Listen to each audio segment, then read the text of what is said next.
الحمد للہ رب العالمین والصلاۃ والسلام علی اشرف الانبیاء والمرسلین رب اشرح لی صدری ویسر لی امری واحلل عقدۃ من لسانی یفقهوا قولی رب زدنا علما اللهم فقهنا في الدين اللهم فقهنا لما تحب وترضى اعوذ باللہ من الشیطان الرجیم اللهم الہمنی رشدی وعصمنی من شر نفسی اللهم انفعنی بما علمتنی وعلمنی ما ينفعني وزدنا علما۔ اللہ سبحانہ وتعالیٰ کا احسان ہے کہ اللہ تعالیٰ نے ہم لوگوں کے لیے ہر موسم کے جو ہر مہینے کے بارے میں فضیلتیں ہیں وہ اللہ کے نبی صلی اللہ علیہ وسلم کے ذریعے ہم کو بتا دی گئی ہے۔ جیسے کہ آج کا ہمارا جو ٹاپک ہے وہ کیا ہے کہ اسلام میں محرم کی شرعی حیثیت کیا ہے، کیونکہ بہت زیادہ اس کو بگاڑ دیا گیا ہے، اس کی حرمت کو بالکل پامال کر کے کچھ کا کچھ بنا دیا گیا ہے۔ اس لیے ہم لوگوں کو اس کا علم جاننا بہت ضروری ہے کہ اصل میں اسلام میں کیا کرنا ہے محرم کے مہینے میں۔ تو پہلے ہم دیکھتے ہیں کہ محرم الحرام، جیسے کہ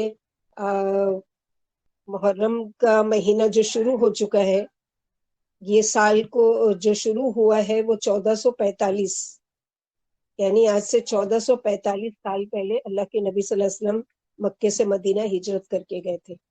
کہاں سے اس کی شروعات ہوئی وہ دیکھیں گے، لیکن سب سے پہلے اللہ سبحانہ وتعالیٰ کا پیغام۔ تو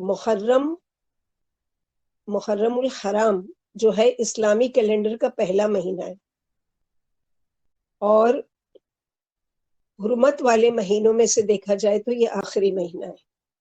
کیسے ہے وہ دیکھتے ہیں آگے، کہ اللہ سبحانہ وتعالیٰ نے سال میں کل 12 مہینے ہوتے ہیں۔